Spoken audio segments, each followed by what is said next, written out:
Begini, apakah semua orang yang puasa bisa mendapatkan 4 kemuliaan tadi atau tidak? Ini poinnya. 4 itu kalau digabungkan jadi takwa namanya. Singkatnya, apakah semua orang puasa pasti bertakwa? Ya, tanyakan Al-Quran. Apa jawaban Allah di Al-Quran? Dijawab langsung di ayat Siyam. Al-Baqarah ayat 183. Ya ayyuhalladzina amanu kutiba alaikumus kama kutiba alal ladzina min la'allakum. Nah, kalimat tattaqun itu diawali dengan kata la'allakum. La'alla itu namanya harfu taraji.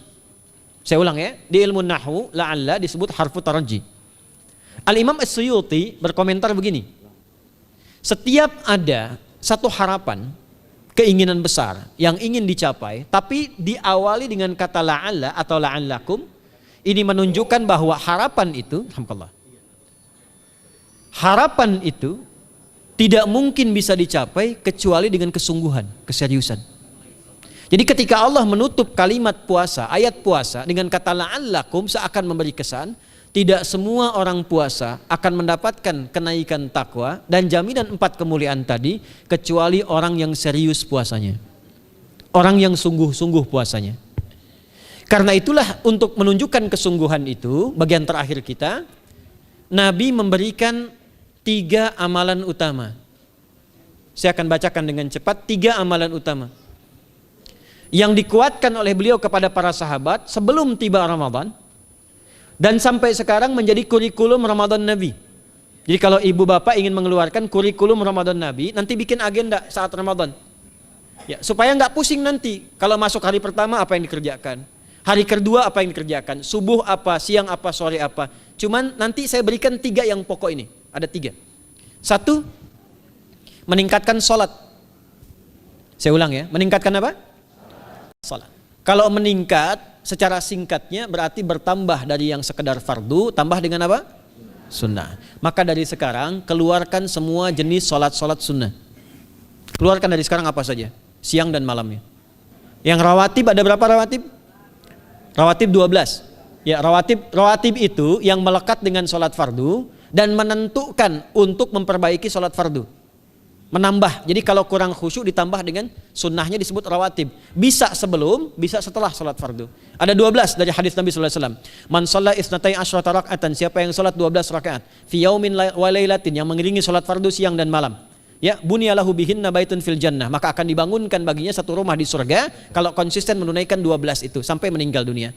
Sahabat yang mendengar itu mengatakan kompak semuanya, sejak mendengar hadis itu kami usahakan istiqomah sampai meninggal tidak meninggalkannya. 12 itu 2 sebelum subuh, cepat. 4 sebelum zuhur, 2 setelah zuhur, 2 setelah maghrib, 2 setelah isya. 2 rakaat sebelum subuh, 4 rakaat sebelum zuhur. Kalau nggak bisa 4 rakaat karena terbatas waktunya, boleh 2 rakaat khusus untuk sebelum zuhur. Kalau nggak bisa 4, boleh berapa? 2. Dalilnya hadis Ibnu Umar radhiyallahu taala anhuma. Kata beliau, hafidtu asyra rakaatin, saya hafal 10 rakaat dari Nabi sallallahu alaihi wasallam salat sunnah. Maka menyebutkan sebelum zuhur 2 rakaat. Baik, jadi 12 ya, 2 sebelum subuh, 4 sebelum zuhur, 2 setelah zuhur, 2 setelah maghrib, 2 setelah isya. Ini yang disebut dengan rawatib. Jamak dari kata ratib. Di luar ini mutlak. Mutlak ini ada yang berdampingan dengan salat fardu, ada yang terpisah. Contoh yang berdampingan, 4 rakaat sebelum asar. 4 rakaat ini bukan disebut rawatib, tapi salat mutlak. Cuma waktunya berdampingan dengan salat fardu. Jadi dia nggak memengaruhi sholat fardu, cuma punya keutamaan sendiri. Apa keutamaannya? Hadis Ibnu Umar radhiyallahu taala anhuma, ketika beliau menyampaikan qala Nabi sallallahu alaihi wasallam rahimallahu ra'an shalla qabla al-asri arba'an. Allah akan menambahkan rahmat pada orang yang terbiasa sholat 4 rakaat sunnah sebelum sholat asar.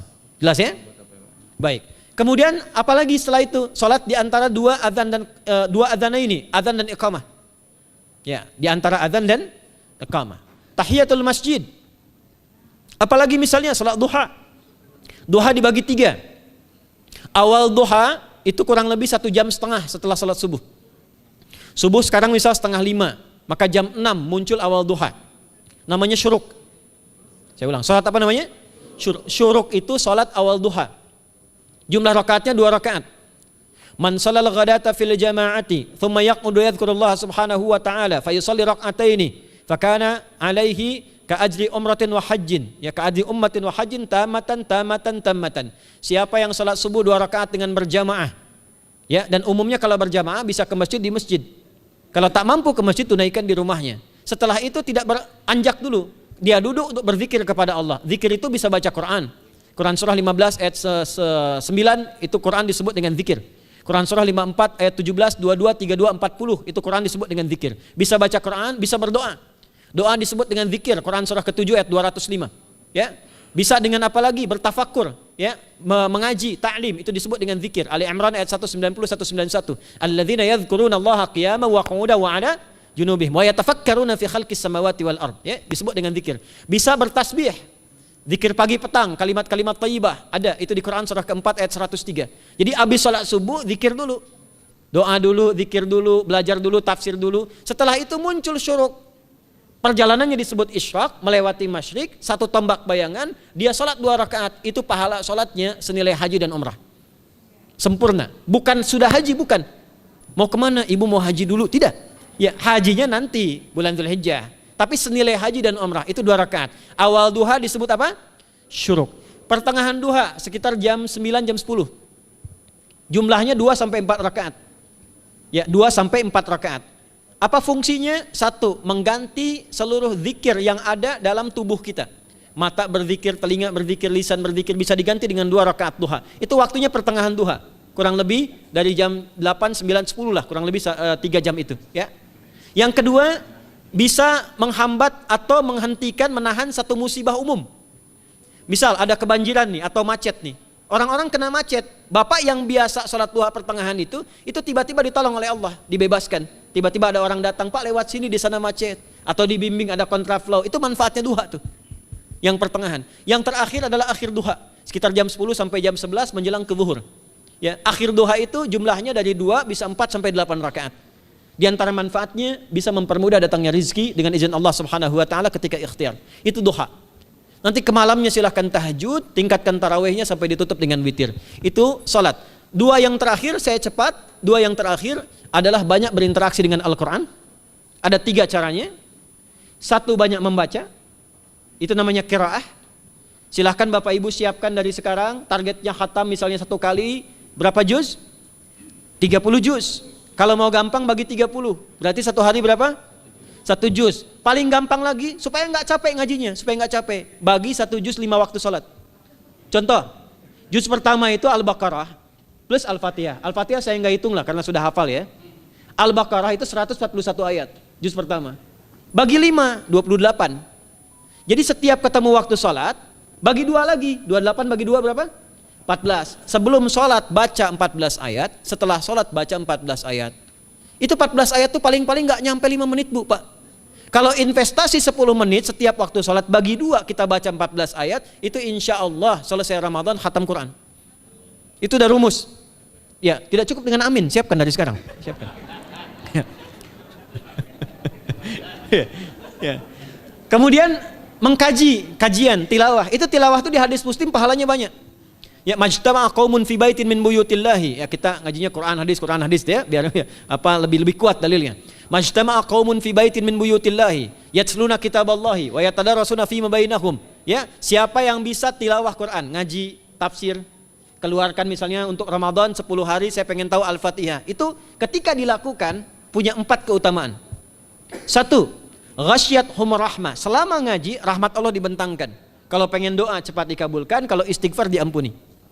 Yang kedua, awas ini nazalat alaihimus sakinah, diberikan ketenangan dalam jiwa. Bapak Ibu pengen di rumah tangga nyari sakinah, isi dengan Quran di rumah.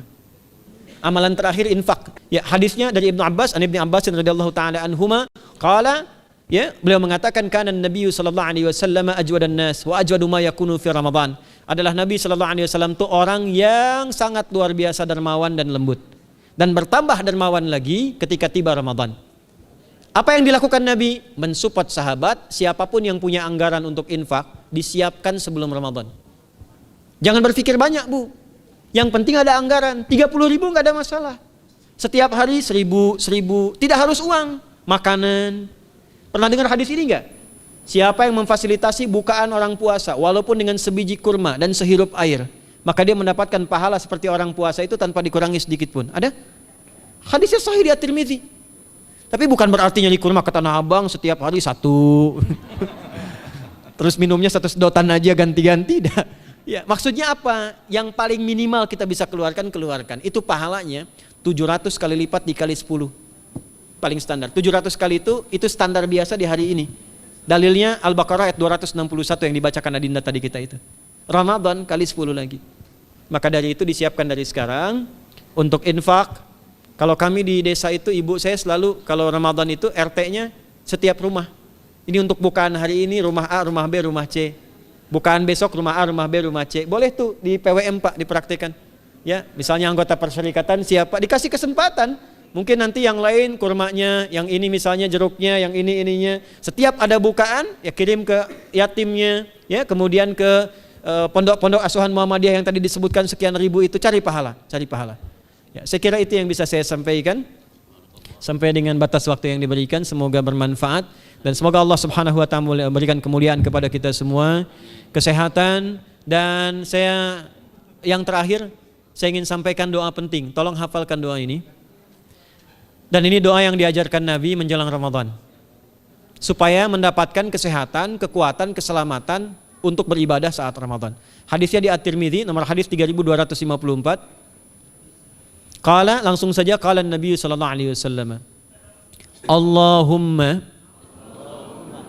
ahillahu alaina bil yumni wal iman wassalamati wal islam rabbi wa rabbukallah. Nah, itu tolong nanti dihafalkan, tadi sudah direkam, dibimbing. Nanti ketika ditetapkan masuk awal Ramadan, bacakan itu. Ya Allah, anugerahkan awal Ramadan kepada kami dengan ketenangan, kedamaian, kekuatan iman, keselamatan, sehat, nggak sakit sampai selesai puasanya. Diberikan kekuatan untuk ibadah dalam keislaman dan diikhlaskan hanya karena Allah Subhanahu wa taala. Subhanakallahumma wa bihamdika nasyhadu an la ilaha illa anta nastaghfiruka wa natubu ilaik wa akhiru da'wana anil hamdulillahi rabbil alamin wal 'afu minkum fastabiqul khairat. Assalamualaikum warahmatullahi wabarakatuh.